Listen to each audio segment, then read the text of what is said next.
Liberty Me. I'm Kyle Platt here with MK Lords. MK is writer at Bitcoin Magazine, creator of Bitcoin Not Bombs, cryptocurrency expert, and fire dancer. That's exciting. Thanks so much for being on. Thanks for having me. And just a small correction, I am the editor of Bitcoin Not Bombs. Drew Phillips is actually the creator. Drew Phillips, sorry Drew. I don't want to steal his thunder. So. All right, but it's a great program. And okay, so I want to start with a story about how we met, because I think it's really funny.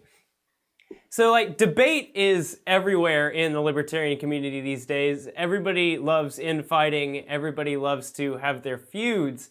And so everybody is debating now, and your name kept popping up. Everybody was crying out, MK Lords has to debate Kathy Reisenwitz or somebody, she has to debate this person. But you never, it was never you saying it, that you wanted to debate these people. Everyone was volunteering you to do this. And so I thought, who is this? Because I don't know everybody. So I looked you up, and I thought, okay, well, actually, if she were to debate these people, it would be a huge waste of time, because what she's doing is so much more important than petty infighting and debating.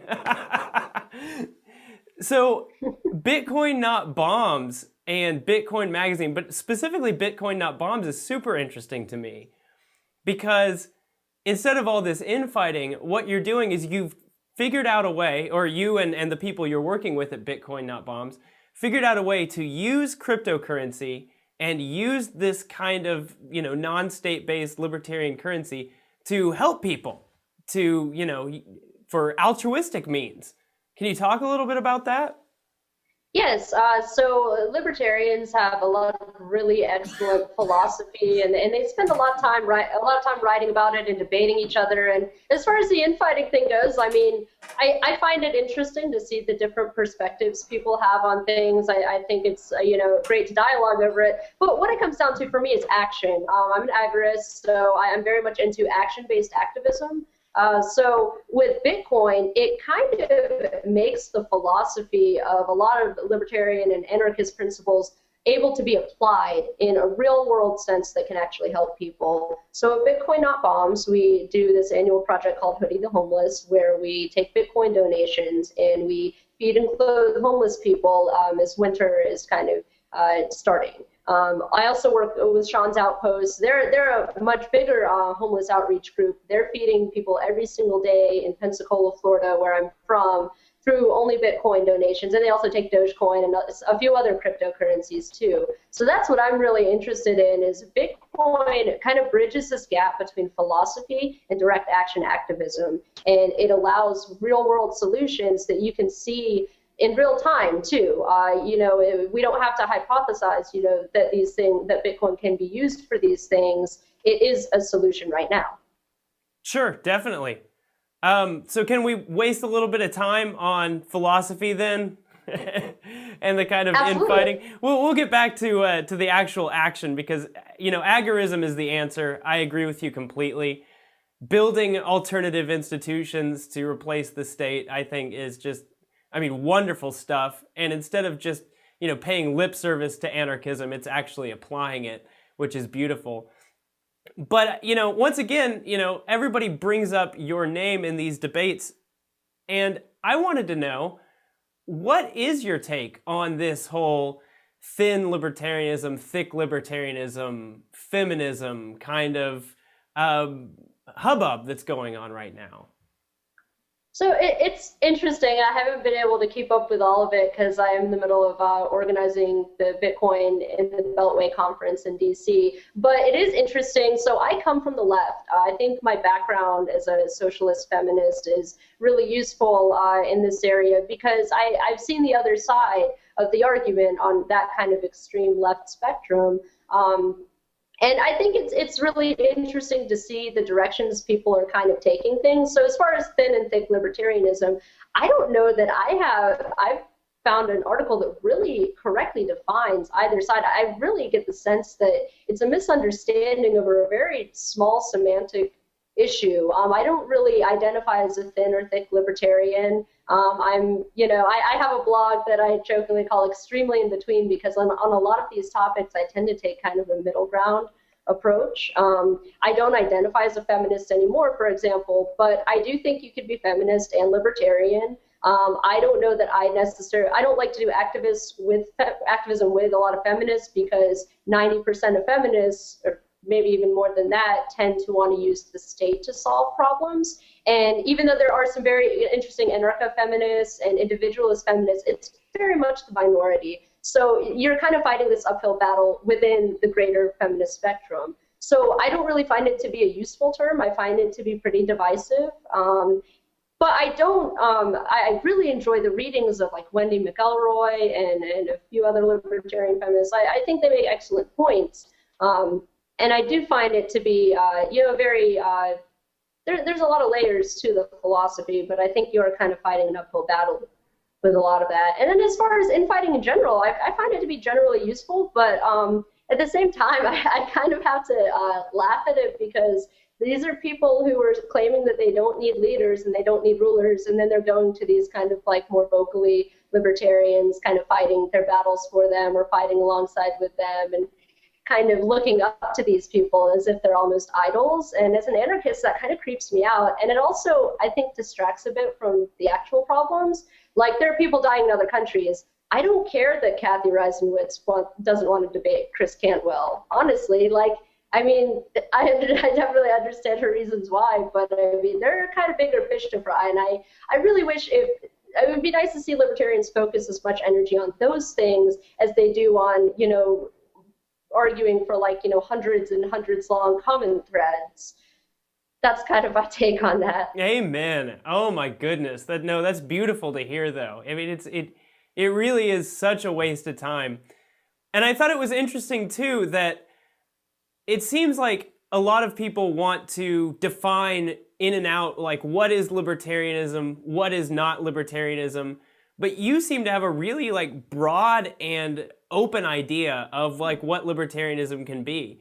And perhaps maybe we shouldn't be trying to define people in and out of it. Are you doing good things? Do you believe that we should shrink or, eliminate the state? That's okay. Great. You're a libertarian, That's pretty much my perspective on it. And I actually I won PorcFest Idol last year, which is this event at PorcFest where you get up on this soapbox and you rant. So it's called Soapbox Idol. And I ended up winning that. And kind of what I did was a spoken word poem. And it started off talking about drone strikes and things like that. But it kind of ended with, you're never anarchist enough for some people. And we had to do this last, kind of towards the end of the poem, and then actually in the interim in between when they were doing a tiebreaker, we had to do like a 1-minute rant off. So my 1-minute rant off was basically on how, people are trying to say that you're not anarchy enough to do whatever it is, and it kind of distracts from the bigger picture, and it's kind of pointless. We have so much more in common with each other than statists do. That's for sure. Especially if you're anarchist. So there's so much in common that you have that we should be working towards those common goals instead of constantly fighting each other. But I'm also I don't like to tell people what to do and how to spend their time. That's fine. If they find infighting to be productive and useful to them, then that's great. I'll sometimes write essays about it if something comes up. That's probably what I may be known for. Maybe why some people were trying to pull me into a discussion with some of these libertarians. I do write opinion pieces from time to time, kind of challenging certain ideas. But I do like to spend more of my time in direct action type activism. So I'll write articles and stuff like that. But that's good though. That's good. You're dealing with ideas. Like, it's great to debate ideas. That's a beautiful thing. Yeah. And I think you brought up a really important point that I have been thinking about a lot recently, which is the dichotomy between respecting someone as a thinker and idolizing someone as a thinker. And I think this is a problem that a lot of people have. Everywhere, let's be honest. I mean, there's a cult of personality in the Republican and Democratic parties. But libertarians have it as well, and we should recognize that. You can look at a guy and say, this guy has horrible ideas, but he also has some good ideas. As long as you don't prop people up to this idol status where they cannot be attacked, their ideas cannot be brought down, that's scary. That's when we reach the point of, some real problems. Yeah, I definitely agree. Yeah. Superb. And Oh, go ahead. oh, I was just gonna say, yeah, the kind of idolization of certain, I guess you could call them thought leaders or whatever, it's gonna happen in any kind of movement you have. It's kind of funny that libertarians sometimes, I think they find themselves in echo chambers and they think that they're immune from a lot of the things that, are in other political parties or other types of activist groups, and they're not really. These things happen throughout, and they can be channeled to be productive, or they can be just more divisive and distracting. So, where is the balance in that, I guess, is the question that is kind of rolling around in my head when I think about these things. Sure. But then once again, the answer is direct action, I think, and diverting away from the 395 comment post threads or, 395 comment threads on Facebook. There is an answer.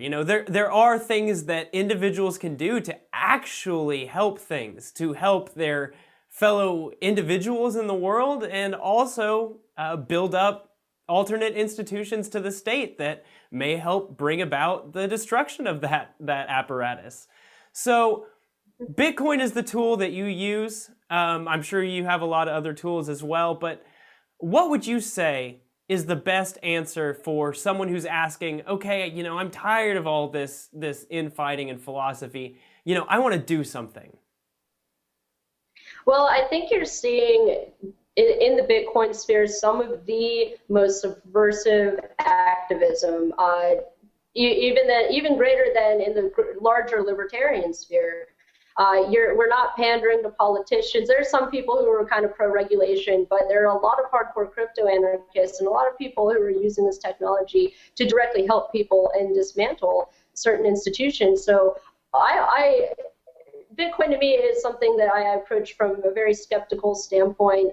My day job's at a precious metals brokerage, so it's something that I was a bit skeptical about at first, but I started looking into it and I realized how revolutionary this technology was. And I tell everyone now, if you really want to go where the activism is helping people and you're seeing the results immediately of your activism, Bitcoin is where you want to be. We're actually doing Bitcoin in the Beltway in DC next weekend, and this is actually going to be a very radical Bitcoin conference. There are a few others that I've gone to where, especially the last one in New York, I had some friends go to that one, and it was very pro-regulation. You're kind of dealing with these regulators who are saying, oh no, we already have everything set in place to crush you.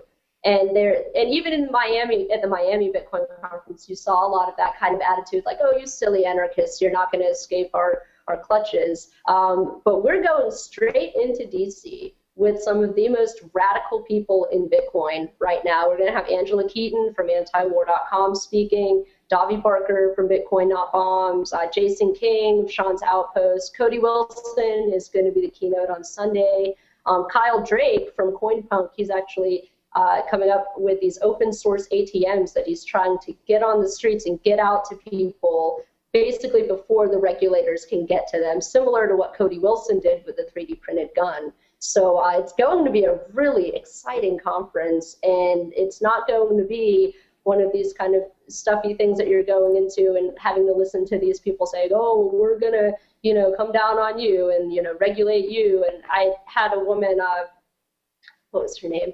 She testified in these FinCEN meetings that they were having, and she basically said at the Miami conference, just very straight-faced, a lot of people in this room are going to jail. Huh. And it was like, oh, okay, like scary, trying to scare us with your threats, basically. And it's kind of unfortunate that people have that mindset, but this is a technology that's outpacing regulation. So it's extremely exciting. And whether or not it's Bitcoin, just the blockchain technology itself is really fascinating. And there are a lot of other programs coming out too, a lot of other applications and things being developed, things like Made Safe, trying to create a more open internet. So in this whole field of tech and cryptography, you're seeing some of these outrageous developments that are really undermining what we have kind of come to grow comfortable with as far as government. Definitely, definitely. That's so cool. That's radical. That's cheesy, I know, but I mean, it's the double entendre there. I love it. I love it. Everybody needs to, if you're in the area, go check out Bitcoin in the Beltway. Even if you're not, just drive or fly there. Check out bitcoin.bombs. Everybody in libertarianism seems to want to fight. Can we be friends, MK Lords? Yes, let's all get along. I really think we can. And one more note about Bitcoin in the Beltway: 10% of the proceeds are going to Sean's Outpost. And just this week, I had an interview set up with a guy. I'm going to have to get up with him later this week, but he made it into a home off of the streets through Bitcoin and Sean's Outpost helping him. And this has happened for about 10 people so far. Sean's Outpost has fed a little over 60,000 meals, delivered 60,000 meals to the homeless population in Pensacola. So this is going towards a group who's showing results, and that you can, help these people out who need it the most. That's beautiful. That's absolutely fantastic. Well, thank you so much. I can't wait to have you back on at any point in the future. And once again, it's just been a huge pleasure. Thanks so much, Kyle. Thanks for having me. It's been really great talking with you. All right. Have a great day. You too.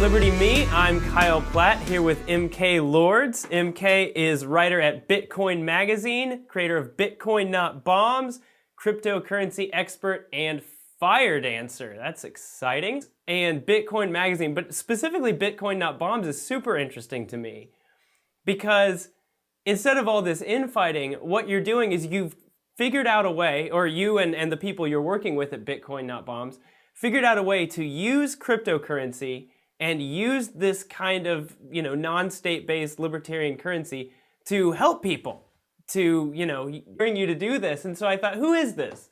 Because I don't know everybody. So I looked you up and I thought, okay, well, actually, if she were to debate these people, it would be a huge waste of time because what she's doing is so much more important than like petty infighting and debating.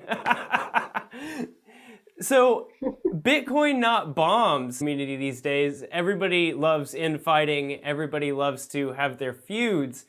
And so everybody is debating now, and your name kept popping up. Everybody was crying out, MK Lords has to debate Kathy Reisenwitz or somebody, she has to debate this person. But you never, it was never you saying it, that you wanted to debate these people. Everyone was volunteering. Thanks so much for being on. Thanks for having me. And just a small correction, I am the editor of Bitcoin Not Bombs. Drew Phillips is actually the creator. Drew Phillips, sorry, Drew. I don't want to steal his thunder. All right, but it's a great program. And okay, so I want to start with a story about how we met because I think it's really funny. So debate is everywhere in the libertarian community.